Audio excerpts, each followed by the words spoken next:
요즘은 비행기를 타고 여행하는 것이 쉽지 않은 시대가 되었습니다. 하지만 과거에 자유롭게 여행할 수 있었을 때 일주일 동안 사막 체험을 하고 온 분이 이런 이야기 하는 것을 들었습니다.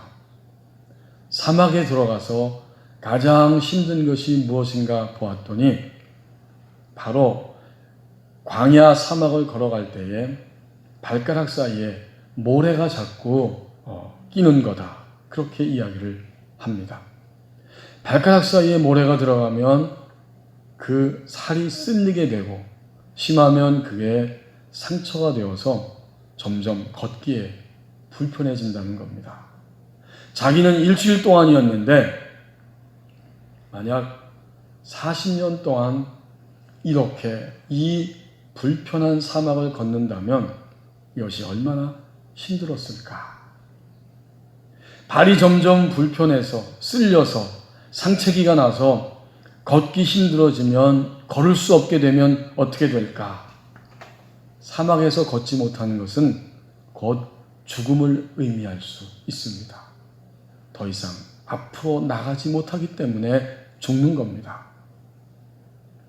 오늘 이 지구촌 전체가 그리고 현재 우리의 삶이 어쩌면 발가락에 상처기가 나서 쓸리고 아파서 걷지 못하는 것처럼 그렇게 힘들고 아쉽고 두렵고 고통스러운, 그래서 종종 우리가 애석하게도 목도하는 것처럼 죽을 만큼 힘들어서 극단적인 선택을 하는 이런 사람들도 있는 시대입니다.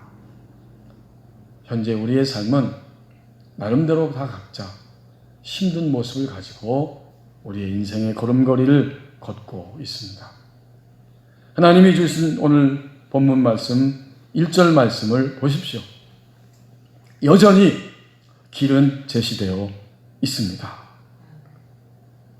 우리는 다 각자 길을 갑니다.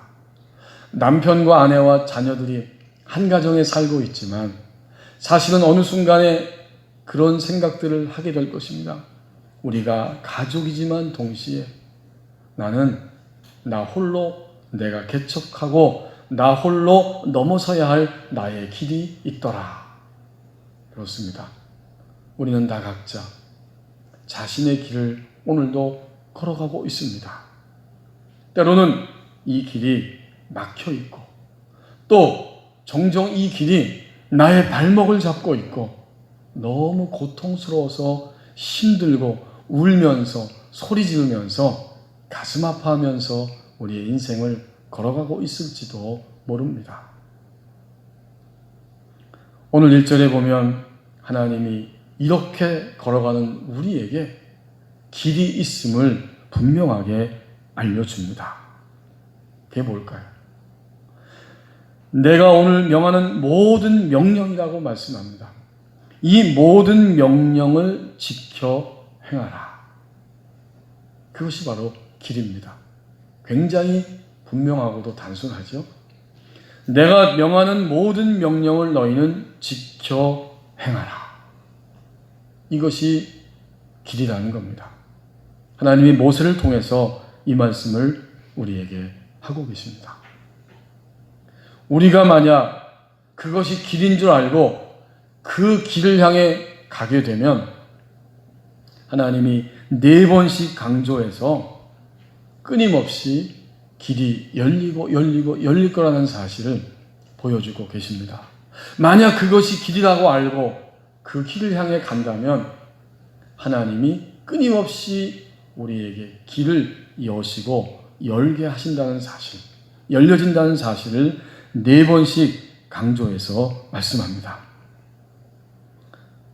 1절 중반절에 보면 모든 명령을 너희는 지켜 행하라 말씀하신 다음에 그리하면 어떻게 돼요?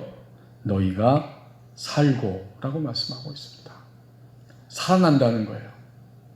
이 산다는 것은 우리의 이 육적 생명이면서 동시에 우리의 전인적인 그런 영적 생명이죠. 그 길로 가면 너희는 살아날 것이다.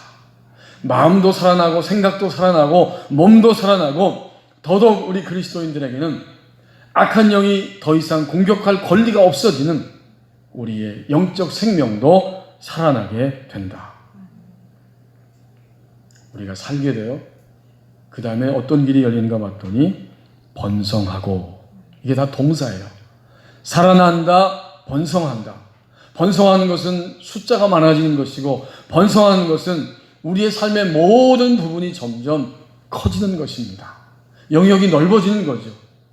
하나님이 그렇게 길을 여시는 겁니다. 번성하고, 그 다음에는 어떻게 될까요?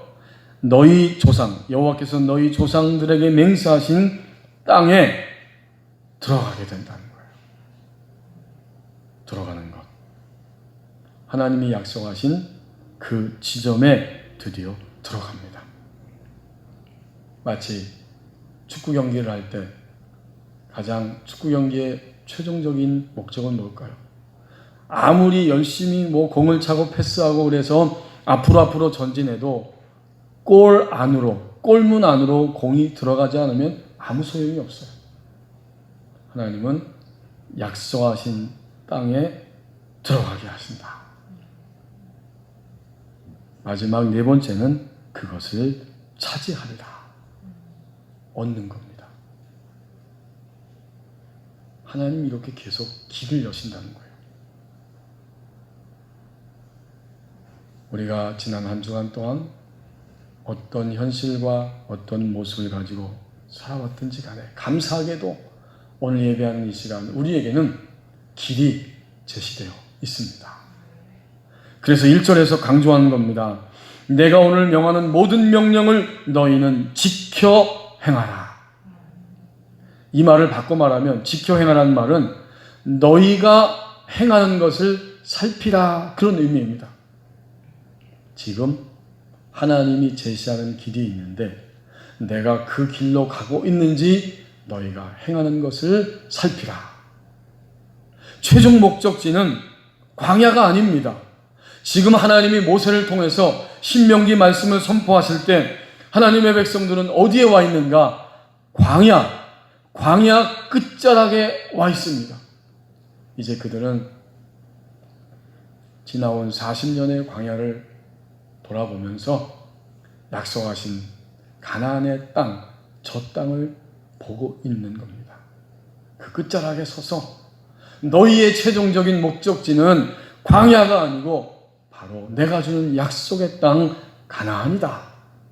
하나님 모세를 통해서 다시 한번 강조해주고 있습니다.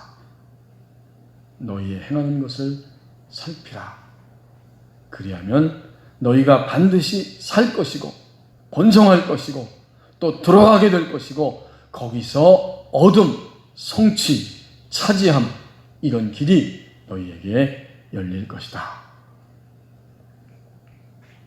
미국의 그 보스턴 다이내믹스사라고 하는 회사에서 네 발로 걷는 로봇을 개발했다고 합니다.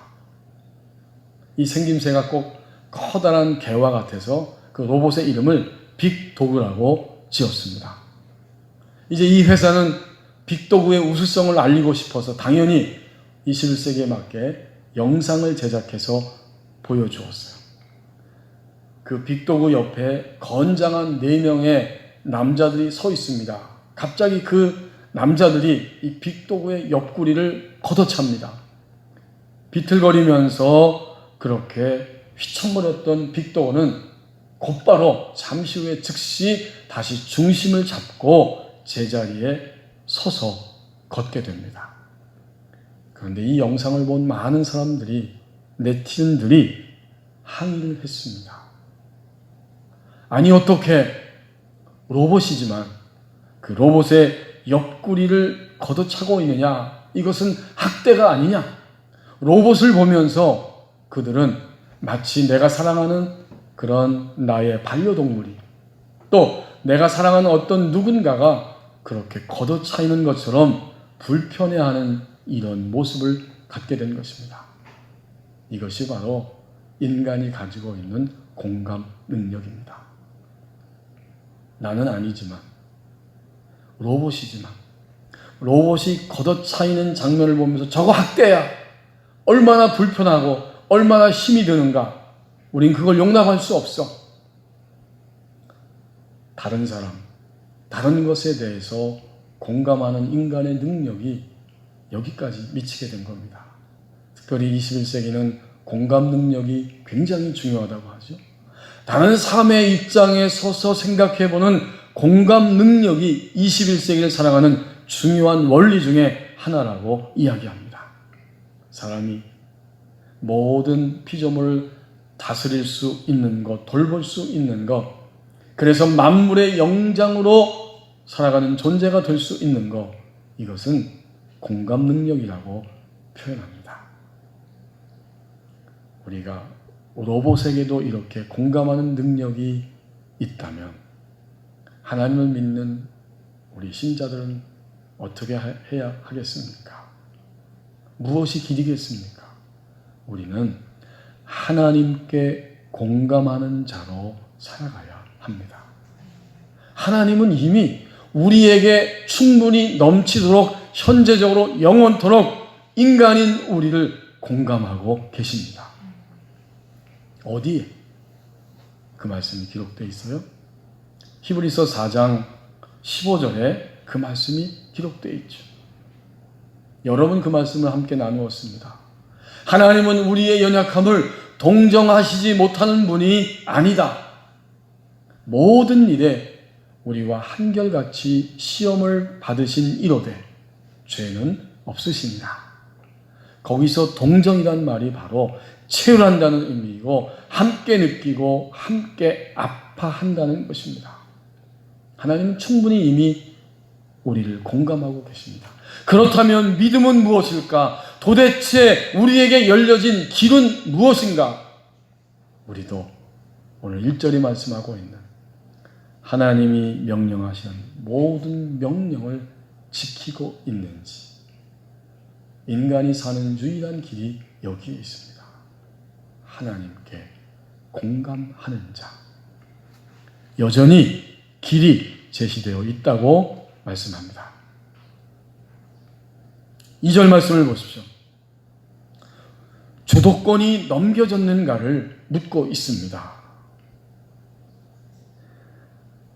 하나님께서 40년 동안 광야의 길을 걷게 하신 목적이 무엇인지를 생생하게 알려주고 계십니다. 내 하나님 여호와께서 하루 이틀도 아니고 이 40년 동안의 광야의 길을 걷게 하신 것을 너는 기억해야 된다. 그 목적이 무엇인지 아니? 이렇게 물어보고 계시는 거예요. 이는 너를 낮추시며 너를 시험하시는 것이고 내 마음이 어떠한지 그 명령을 지키는지 지키지 않는지 알려 하심이라. 여기의 핵심이 뭘까요? 2절 말씀의 핵심은 결국 마음입니다. 내 마음이 어떠한지 알기 위해서 하나님이 낮추셨다는 거예요. 시험하셨다는 거예요. 여전히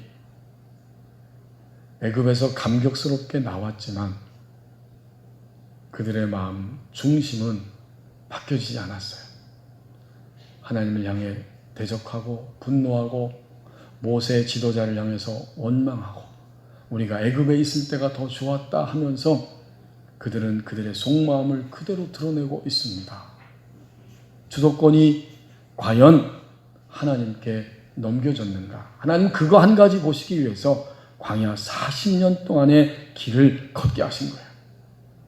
원망하고 대적하고 불평하고 두려워하고 무서워하고 분노하고 곤고해하면서 살아가는 것이 광야 단계의 삶인데 그런 광야 길을 걸으면서 그 모든 것이 다 드러나게 되고 그 모든 것이 다 깎여져야만 하기 때문에 하나님은 너를 시험하신 것이고 너를 낮추신 것이다. 지금도 하나님은 우리를 이렇게 시험하고 낮추시고 계십니다. 하나님을 믿으면서 우리의 마음 중심이 완전히 하나님께 드려졌는가? 주도권을 넘기고 드디어 신자로서의 정체성을 분명히 하고 우리의 인생길을 걸어가고 있는가? 주도권이 넘겨져 있지 않을 때 우리는 힘들어하고 분노하고 아쉬워하고 두려워하고 짜증을 부리면서 우리의 인생을 살아갑니다. 물론 우리는 연약하기 때문에 종종 그렇게 하지요. 그러나 주도권이 넘겨질 때 우리의 중심은 즉시로 모든 현실 앞에서 하나님을 주목할 수 있는 현실로 넘어가게 됩니다.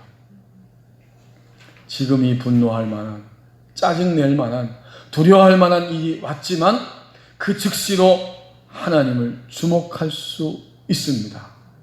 그만큼 우리가 세워진 거죠.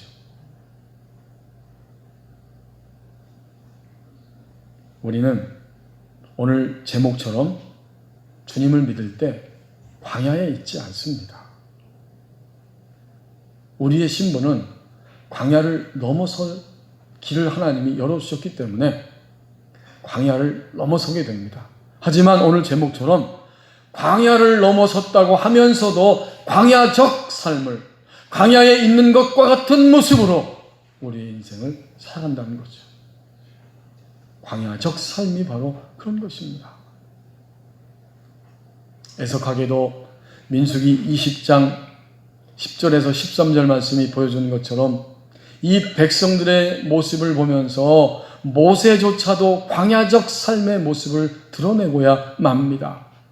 물이 없어서 그들이 원망하고 또다시 반복적으로 불평하며 대적할 때 하나님이 모세에게 반석을 치라고 명령하셨는데 그 민수기 20장 12절에 보면 모세가 백성들의 그 모습에 함께 그의 상태가 오염이 되면서 분노하고 화가 나서 내가 너희를 위하여 반석에서 물을 내랴 이렇게 짜증을 부리며 분노하며 반석을 치게 됩니다. 지팡이로.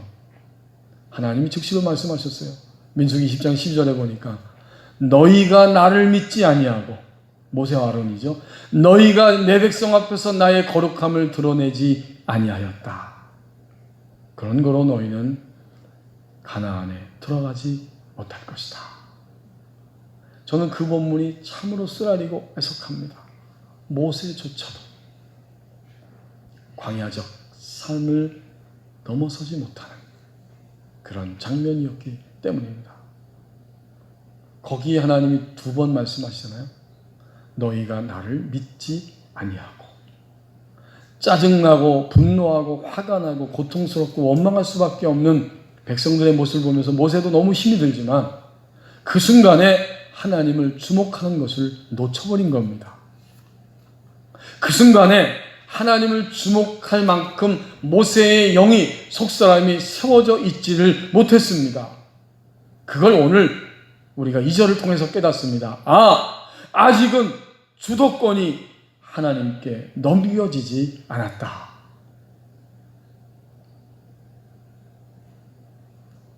우리의 요즘 그리고 한 주간을 생각해 보면서 주도권이 넘겨지지 않았다는 사실을 우리는 뼈저리게 고백할 수밖에 없습니다.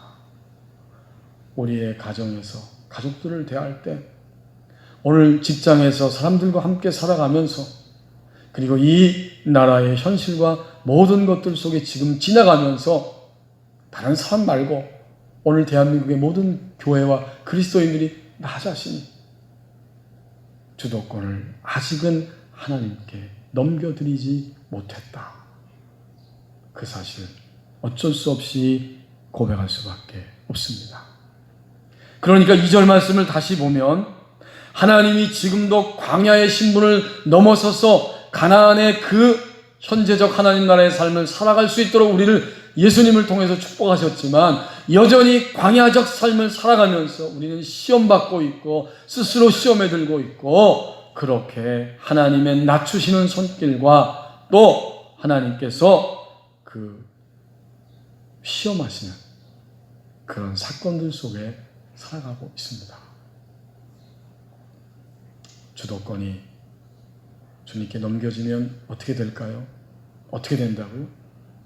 지금 현실 모든 상황 앞에서 우리는 즉시로 하나님을 주목하는 자세가 바로 따라 나옵니다. 이 고통 앞에서도, 이 억울함 앞에서도, 이 타락함 앞에서도 분명히 하나님이 하실 말씀이 있고 하나님이 하신 일이 있다. 그 생각과 마음이 우리 안에 바로 들어오게 됩니다. 여러분 속상하지요? 화나지요? 또 내 자신을 볼 때 답답합니다. 그런데 그 다음 따라 나오는 것은 절망과 아쉬움과 좌절로 미끄러지지 아니하고 하나님 아버지께서 이 현실 앞에서 나에게 주시는 말씀이 있고 이 광야적 삶을 벗어나게 하시려는 하나님의 손길이 여기에 있습니다.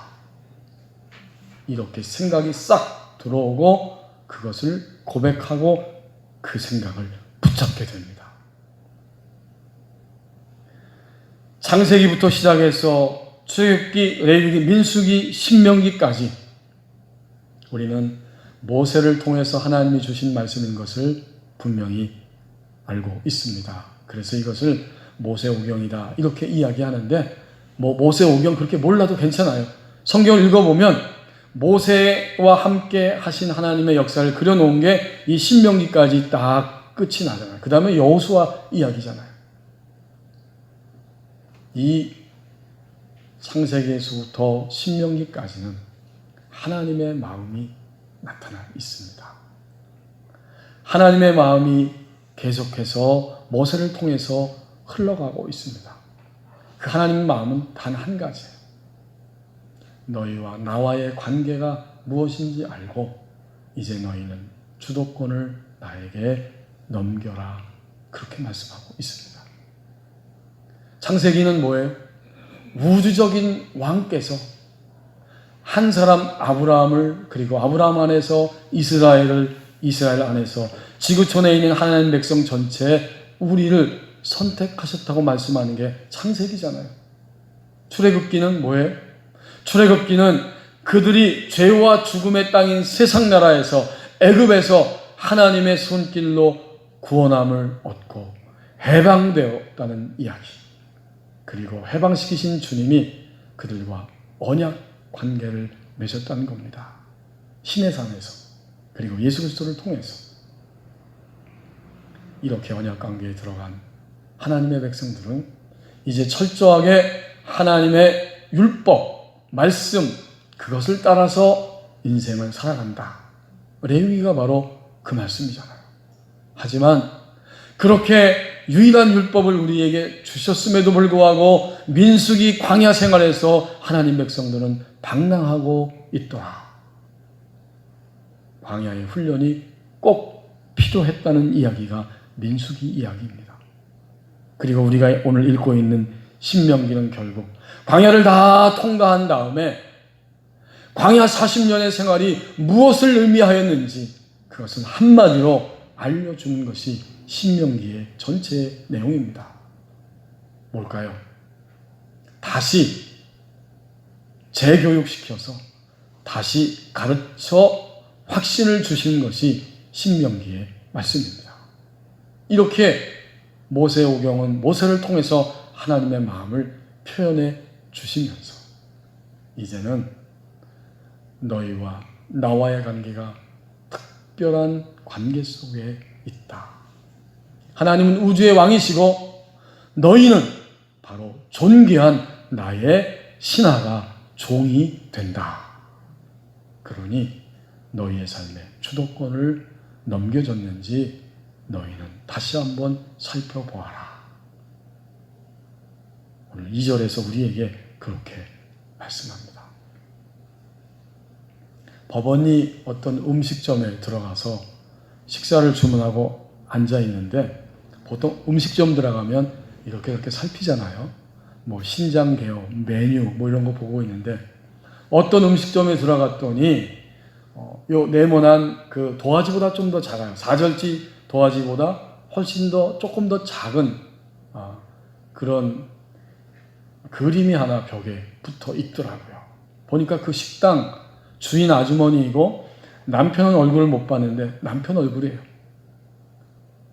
커리케처로 말하자면 만화와 같은 그런 초상화, 인물화를 그려서 다 붙여놨습니다. 중년의 나이 부부입니다. 남편과 아내와 남편이 아주 환하게 웃으면서 이 볼살이 약간 통통하게 그렇게 멋지게 그림을 만화처럼 그려놓았습니다.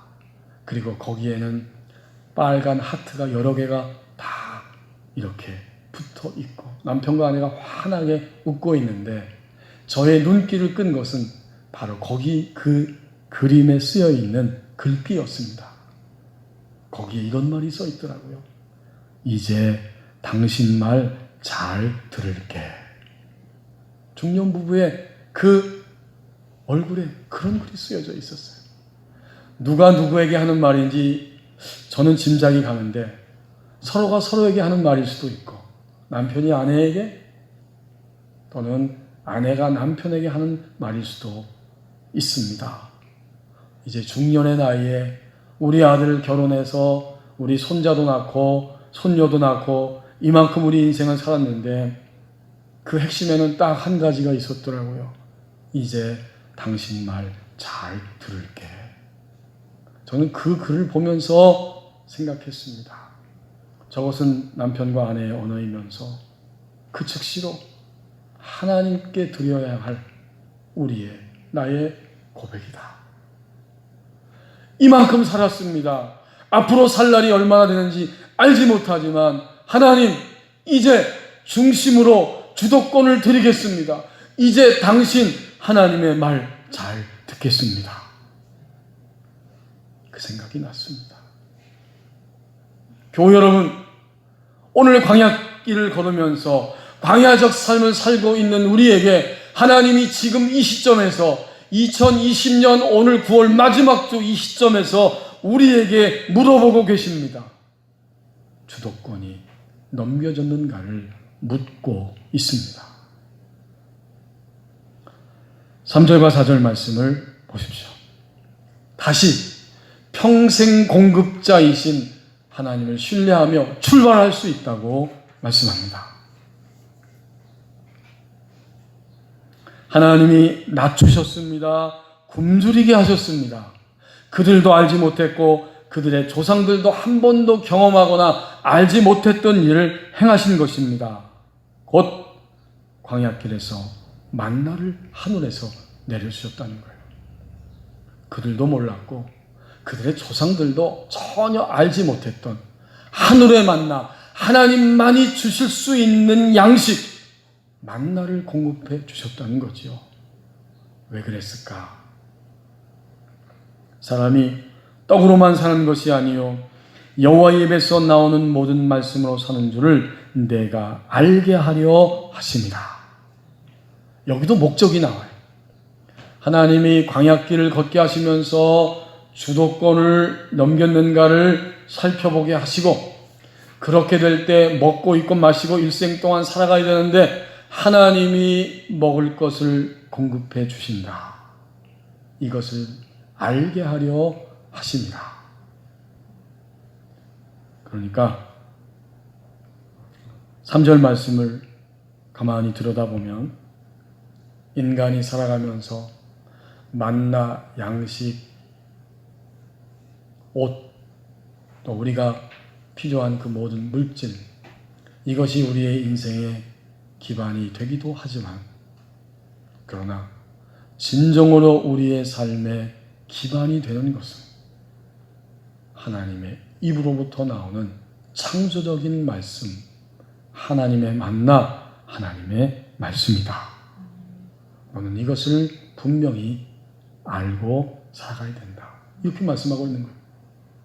여러분, 3절의 하나님 말씀은 그냥 하나님 말씀이 아니죠. 창조적인 하나님의 말씀이에요. 하나님이 말씀하셨더니 나도 나 조상도 전혀 알지 못했던 하나님만이 창조하실 수 있는 하늘 양식이 비처럼 하늘에서 쏟아진 겁니다.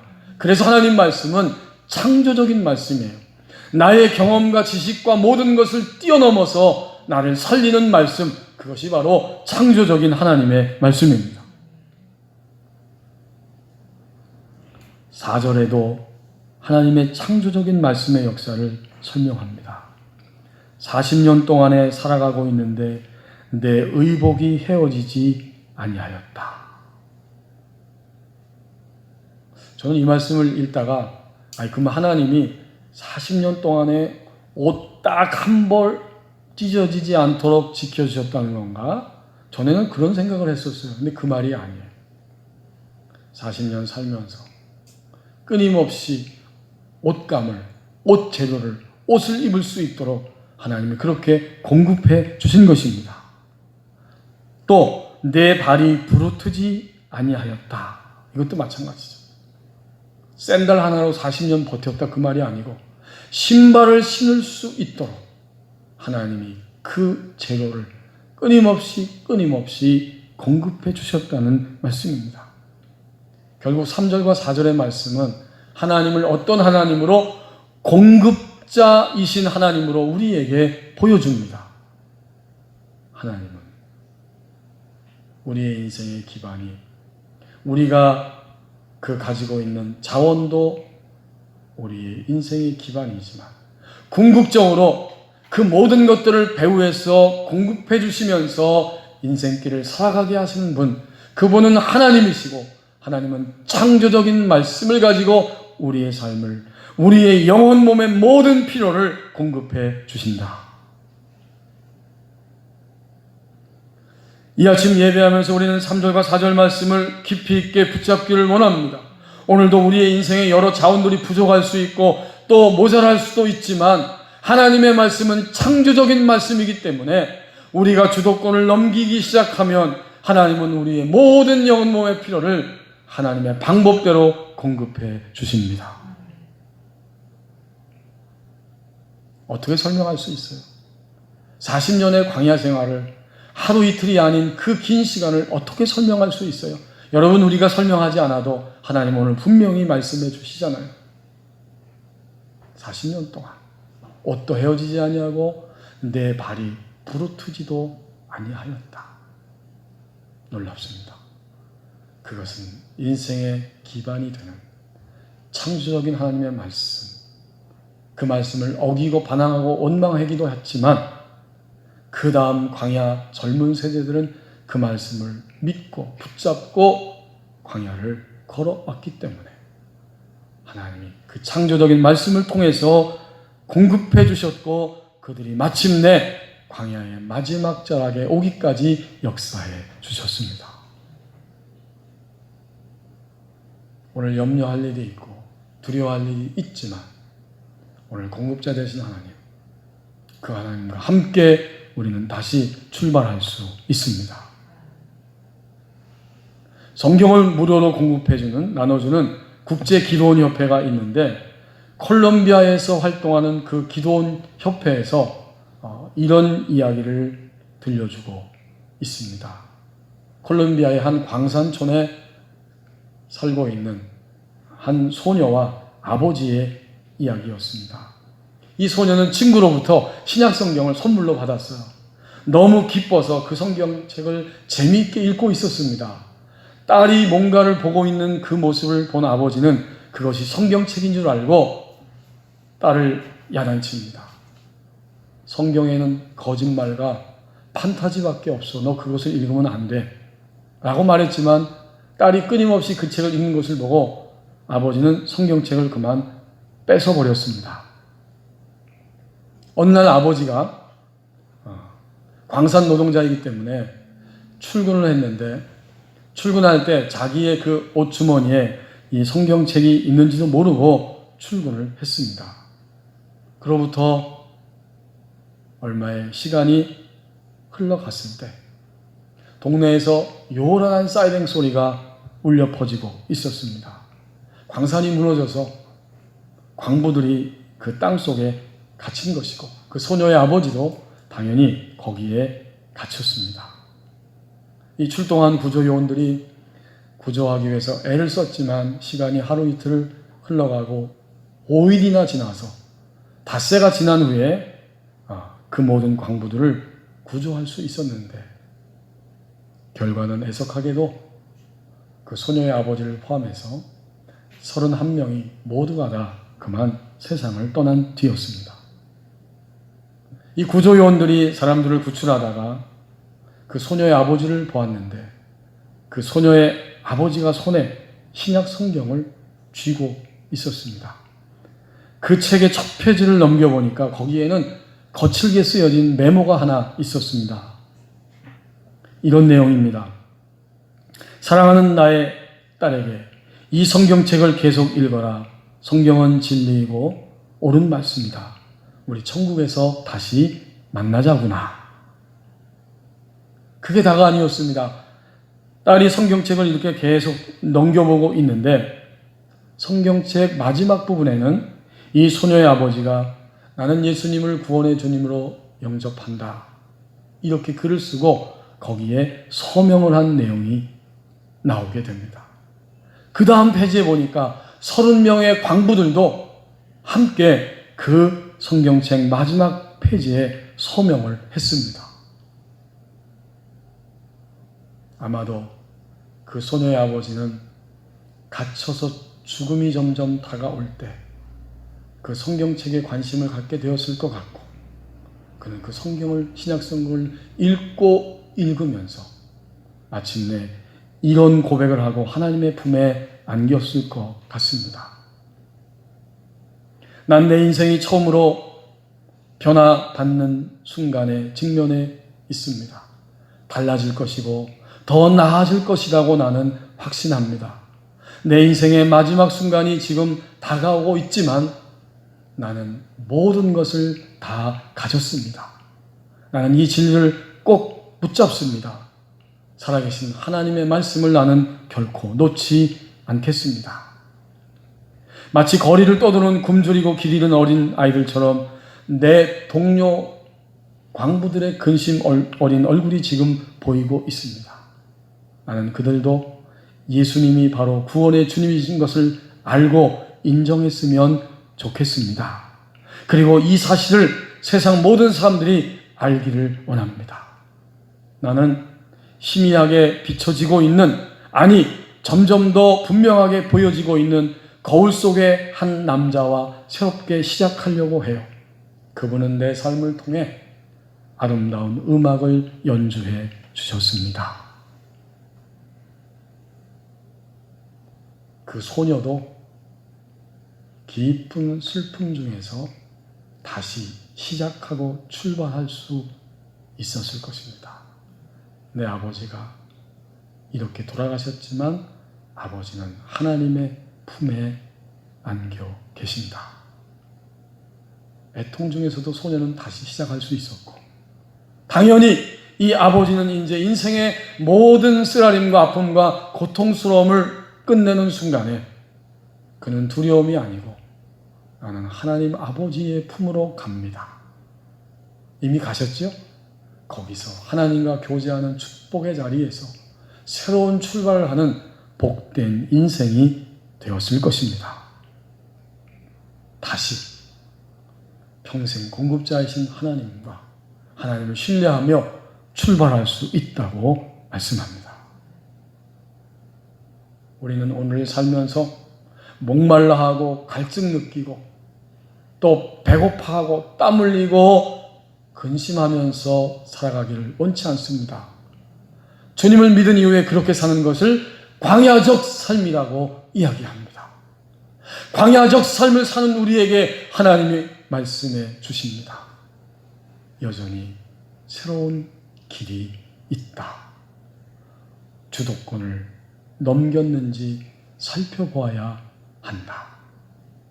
나와 함께 다시 출발할 수 있다. 기도하겠습니다.